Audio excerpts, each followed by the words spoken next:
Hello and welcome to 10 Vault. Right, let's get into it. Today we're counting down the top 10 times the USA intervened in other countries. Now, intervention is a fascinatingly sterile word, isn't it? It sounds like something your concerned friends might stage because you've started collecting porcelain cats a bit too enthusiastically. But when we're talking about the United States, intervention can mean anything from sending a strongly worded letter to, and I'm paraphrasing here, democratizing a sovereign nation with a spectacular amount of high explosive ordnance. It's a broad spectrum, and the US has played all the notes on that particular piano, often with all the subtlety of an elephant playing the piccolo.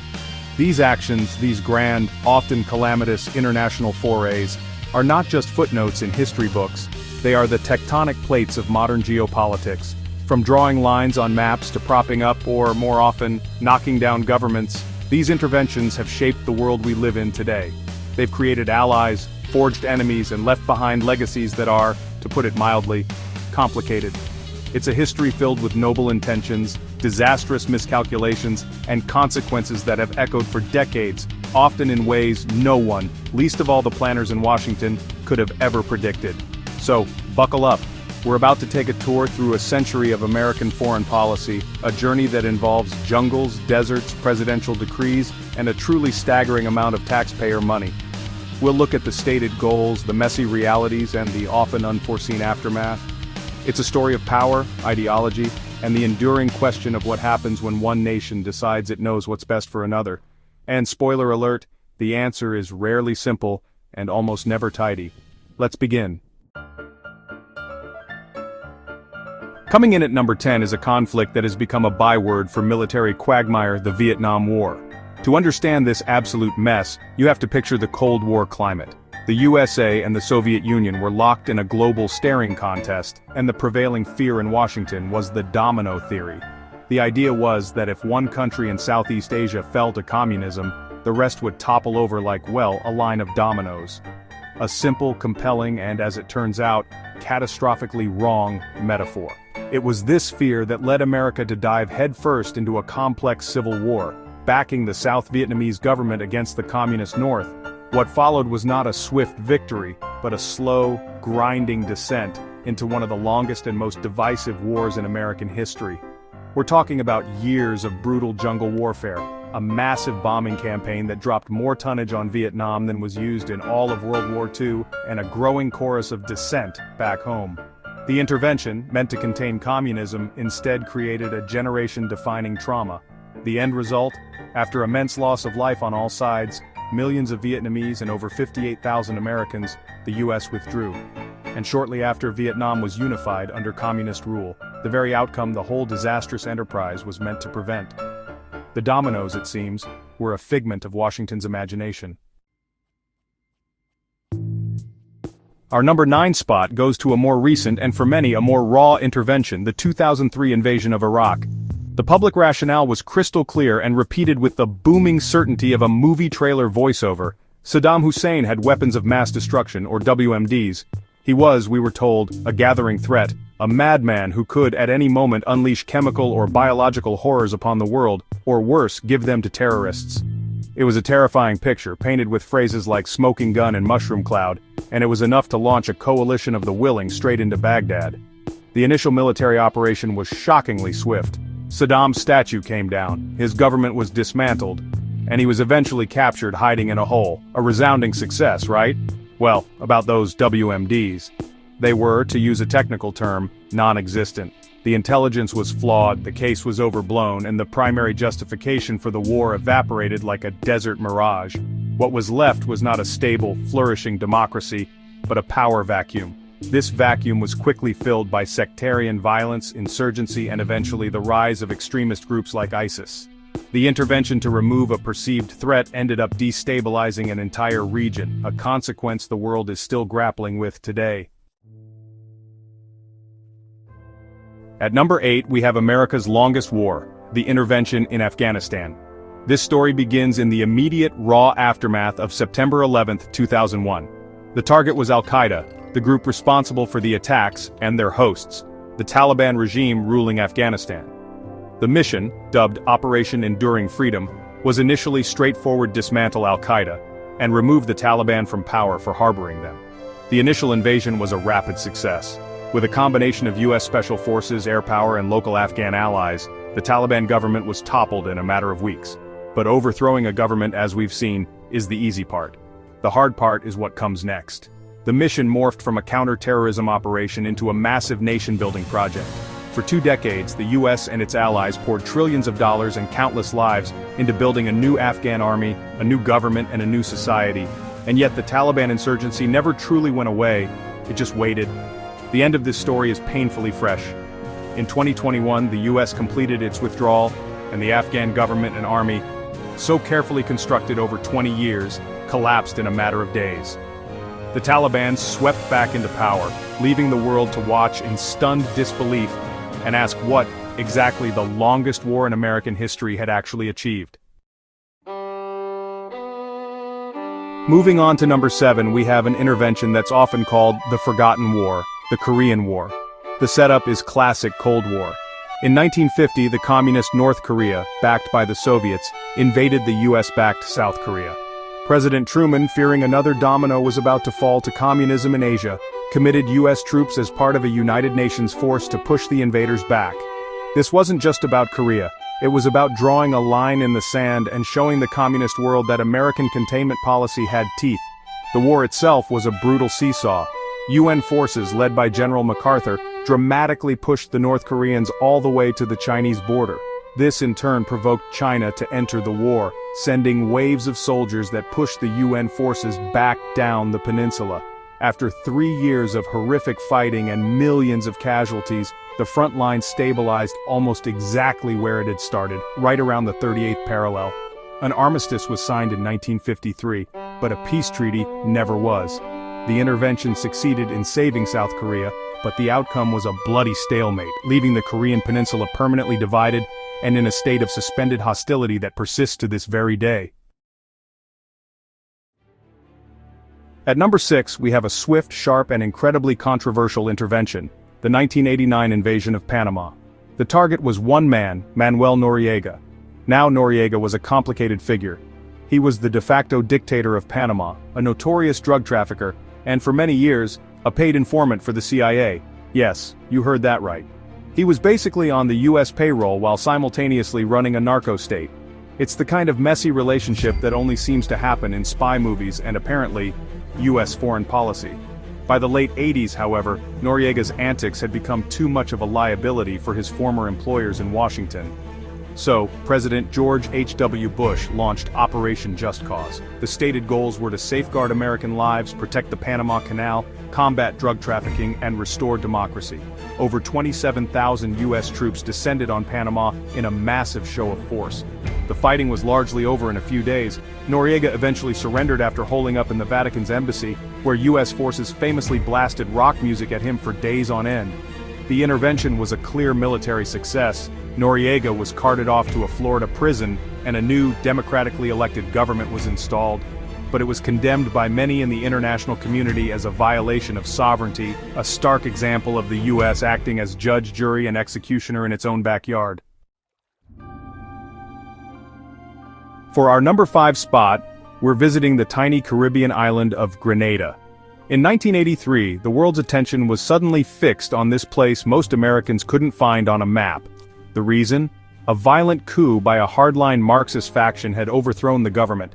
President Reagan saw this not as a local power struggle but as a sinister plot by the Soviet Union and Cuba to create a new communist outpost right on America's doorstep.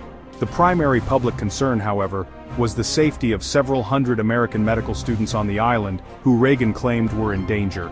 And so, Operation Urgent Fury was launched. A force of U.S. Marines and Army Rangers invaded the island. The military operation was, to be charitable, a bit clumsy.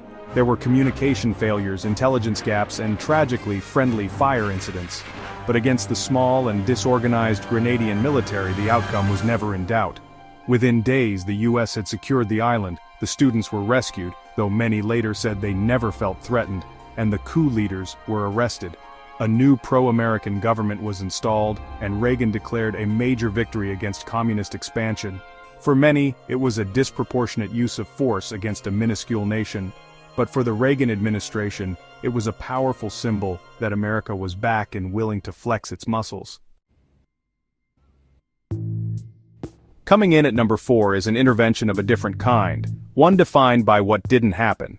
The Cuban Missile Crisis of 1962 was arguably the closest the human race has ever come to, well, vaporizing itself. The drama began when United States surveillance planes discovered that the Soviet Union was secretly installing nuclear-armed missiles in Cuba, just 90 miles off the coast of Florida. Suddenly, major American cities were within range of a Soviet nuclear strike, a terrifying new reality that put the Cold War on a razor's edge. President John F. Kennedy's advisors were split. The military hawks pushed for an immediate airstrike and invasion of Cuba, a direct, forceful intervention. But Kennedy chose a different path. He opted for a naval quarantine, basically a blockade, to stop more Soviet ships from reaching Cuba, while simultaneously opening a back channel for frantic, high-stakes diplomacy with Soviet Premier Nikita Khrushchev. For 13 terrifying days, the world held its breath as two superpowers stood eyeball to eyeball. In the end, diplomacy won. The Soviets agreed to remove the missiles in exchange for a United States pledge not to invade Cuba and a secret promise to remove U.S. missiles from Turkey. It was an intervention of nerve, negotiation, and restraint that averted nuclear war. At number 3 we have the 2011 intervention in Libya. This one was framed as a model of modern, light-footprint intervention. The context was the Arab Spring. As protests swept across the Middle East, a popular uprising began against Libya's longtime, flamboyantly eccentric dictator, Muammar Gaddafi. When Gaddafi's forces began a brutal crackdown and threatened to go house to house in the rebel stronghold of Benghazi, the international community felt compelled to act to prevent a massacre. The United Nations passed a resolution authorizing a no-fly zone to protect civilians. The United States, alongside NATO allies, took the lead. This wasn't a ground invasion, it was an intervention from the sky. A sustained air campaign degraded Gaddafi's military, providing crucial support for the rebel forces on the ground. The intervention worked, in a sense. The massacre in Benghazi was averted, and the rebels, empowered by NATO air power, eventually captured and killed Gaddafi, ending his 42-year rule. President Obama hailed it as a success achieved without putting American boots on the ground. But what came after? Chaos. With no plan for the post-Gaddafi era, Libya fractured into a patchwork of competing militias and rival governments, becoming a failed state and a haven for extremists. The intervention to prevent a humanitarian crisis inadvertently created a long-term political and security disaster. Our runner-up at number 2 is the intervention in Bosnia and Herzegovina. The breakup of Yugoslavia in the early 1990s was not a peaceful divorce. It was a horrifying explosion of ethnic violence. In Bosnia, a brutal war erupted between Bosniaks, Serbs, and Croats. The world watched in horror as news reports detailed mass killings, concentration camps, and the systematic use of rape as a weapon of war.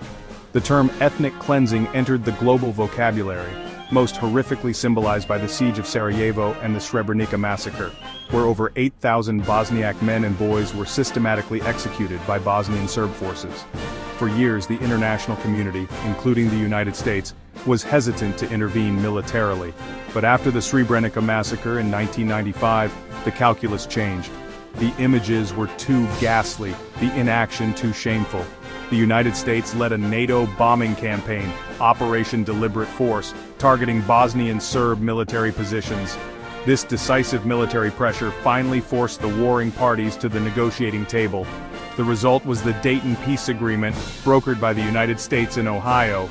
It was an imperfect peace, creating a complex and somewhat dysfunctional political system, but it did one crucial thing: it ended the war. This was an intervention that, despite its lateness, successfully stopped a genocide in progress. And our number 1 United States intervention is a mission that began with the noblest of intentions and ended in a scarring military disaster, Somalia in 1993. The country was in the grips of a catastrophic famine, exacerbated by a complete collapse of government and the rule of brutal warlords who were stealing international food aid. The initial United States mission, Operation Restore Hope, was purely humanitarian, to secure the routes so that food could get to the starving population. And at first, it worked. Marines landed, aid flowed, and countless lives were saved. But the mission soon crept beyond its original mandate. It shifted from a humanitarian effort to a nation-building and warlord-hunting one. The primary target became the powerful warlord Mohammed Farah Aidid. This led to the infamous Battle of Mogadishu in October 1993, later immortalized in the book and film Black Hawk Down. An operation to capture two of Aidid's lieutenants went horribly wrong. Two United States Black Hawk helicopters were shot down, leading to an intense overnight firefight that left 18 American soldiers and hundreds of Somalis dead. The shocking images of dead American soldiers being dragged through the streets of Mogadishu by a mob horrified the American public and led to a swift withdrawal of United States forces. The intervention, which started as a mission of mercy, became a cautionary tale about the perils of mission creep and the unpredictable nature of intervening in a failed state. So there you have it. 10 snapshots from the sprawling, complicated photo album of American interventionism.